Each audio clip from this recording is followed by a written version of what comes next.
You emailed, we answered, and today's recipes are all dedicated to the pork lover's delight. Cannot wait to actually get in there. On our agenda, we're covering a classic pulled pork, seasoned and seared in Hawaiian salty goodness and roasted to fork tender perfection. And we are going for the gold, tackling the king of pork recipes, a crown roast with a simple and fantastic ale pan gravy. But first, let's start with the simplest and fairest of them all.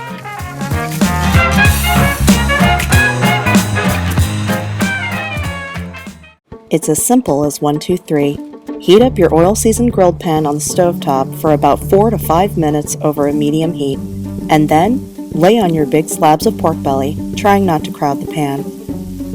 After 2 minutes, flip your slices over using a pair of tongs and let them continue cooking for another 2 minutes. I usually choose thick-cut slices, but for thinner meat, watch out as they definitely will cook faster on their own. Once the pieces have grilled on both sides, lift up each one with tongs and trim them into bite-sized pieces using a pair of cooking scissors. And then, let them continue to grill for another 3 minutes or until the pink color has left and the pieces look tender and cooked through. Great for dipping in a simple sauce of sesame oil, salt, and pepper, or whatever you'd like.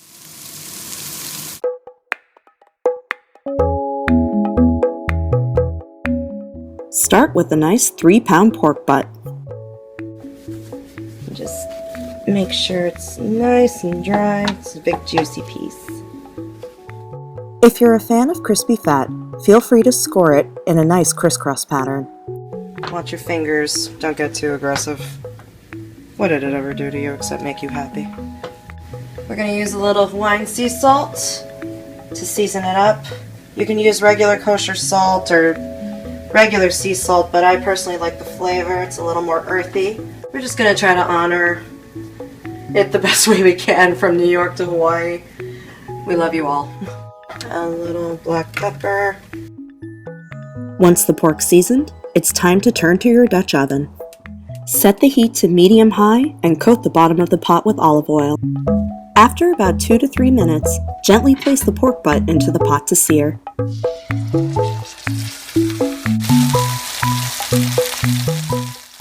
After about 2 full minutes of a good sear on one side, carefully flip it over to sear it on the other side for another 2. Here we go. We're going to try to get it back onto the rest. Those gorgeous brown bits are going to help us with our flavor. I'm just going to make big chunks of onion. And several crushed cloves of fresh garlic. Both have a nice water and natural sugar base that are great for lifting the bits and aromatics for a slow roast. Drain out the excess fat and recoat the bottom of your pot with olive oil over a medium heat and drop in your onions and garlic, scraping up the bottom bits as they sweat.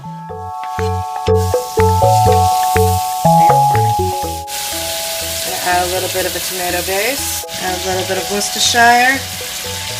So we got all the brown bits off the bottom. I'm going to take a heaping spoonful of brown sugar, add a little bit of apple cider vinegar, add a little bit of water, just a pinch of kosher salt. I'm just going to add a little bit of pepper for flavor. So now we're going to take our beautiful pork, which we just seared. I'm going to place it right in there. This is what I like to do. I like to sprinkle a little bit of salt for good luck. I'm going to say goodnight, or have a good nap rather. Put it in the oven at 325 degrees for 4 hours, and then uncover the magic inside. Let's take a look. Oh my god. Look at that gorgeous color and that meat. Oh my god. Onto a cutting board, take 2 forks, and pull it apart. Oh, look at that. That is gorgeousness right there. The wonderful skin that came to play from the sugars. We're just gonna have to have a little piece.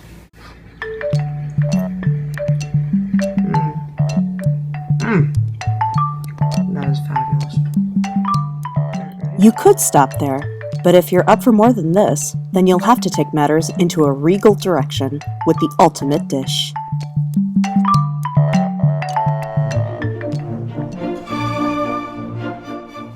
It all starts with a brine, a cup and a half of kosher salt, 3/4 of a cup of brown sugar, 1/4 cup of black peppercorns, 2 splashes of apple cider vinegar, a tablespoon of olive oil, and 4 ounces of Coca-Cola, which gives a subtle sweet contrast and goes along with the sugars to help tenderize the meat. Pour in about 2 quarts of water, stir your ingredients, and set it over a high heat. Once everything's boiled, what we're going to do is add a little bit of magic to it. We're going to add some cran apple juice. Also going to add a few fresh sliced apples. Apples with the peel and a sliced onion will help deepen your brine flavor. I'm going to take this gorgeous thing out. We're just going to place it in its beautiful little cool bath. It's having its day at the spa. We just cover it up. Have a wonderful evening.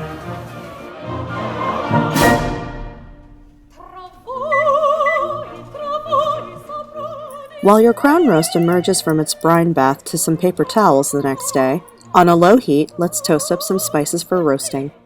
2 tablespoons of smoked paprika over a low heat for about 2 to 3 minutes, and then into a food processor with a handful of fresh garlic cloves and 2 tablespoons of olive oil. Add in a teaspoon of dried sage, a few pinches of dried basil, kosher salt and pepper to season, a tablespoon of Dijon mustard, 3 tablespoons of good quality honey, and about a teaspoon of Worcestershire sauce. We got this gorgeous mixture, and we're just going to put it onto all the cracks in our crown roast.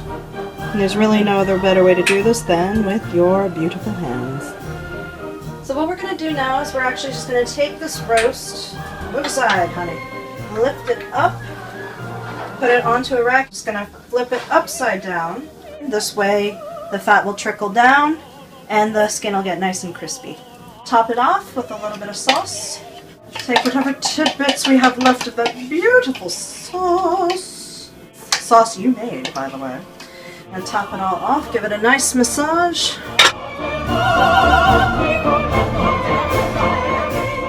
And now we're ready to put this into the oven. Put it in for 20 minutes at 450, and then we're going to finish it off at 350. Ready to go. Have a nice time. Roast it at 450 degrees for 20 minutes, and then turn the heat down to 350 and continue roasting for another 90 minutes, or when your meat thermometer reads 150 degrees. It's been about an hour and a half. We're just gonna take our baby on out. Oh my god, look at that gorgeousness. Gorgeous coloration going on up there. That's going to be great skin for us to snack on. It's been removed and it's going to rest until it's time to chow. Now we're going to take all this lovely grease. Just going to drain, get rid of the excess oil. You can save that for another occasion. Now we're just going to get ready to use these little bits at the bottom and use them to flavor our gravy. We're going to chop up a shallot and finely chop as much as you want. Unless you've got a picky crowd, then you can always just mince these in the food processor. We're going to add a little oil to the pan. I'm going to add our shallots and mix it around in the oil, so just make sure that they get an even cook. Don't worry too much about the brown bits at the bottom. That's what's going to make your gravy taste like gold. So then we're just going to sprinkle a little bit of flour in. Make sure it gets all of the raw flour taste. Just add it. Now what we're going to do is we're going to add a little beer and give it a little character. So there we go. Add about half of the beer. Stir it up. If you've got little bits that are kind of not catching on, you just tilt the pan a little bit. Make sure you get all that awesome stuff and just whisk it together. Get the alcohol content cook out a little bit. Now we're going to add our chicken stock.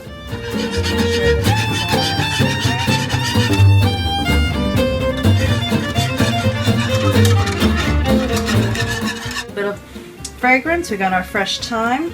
It's just going to go in. And we're just going to season it. A little bit of salt. And of course a little bit of pepper. Smell-o-vision, where are you? Continue whisking your gravy for a bit, and then leave it to simmer and reduce the liquid, which will concentrate the flavors. Add a squidge of honey to round out any bite left from the beer, stir it up, and let it stay on the heat for another minute, and it'll be ready to go hand in hand with your main event.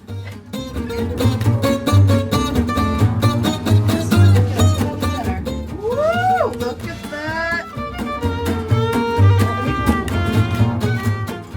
And I think it goes without saying, all of these recipes will be as good to eat as they were for you to make.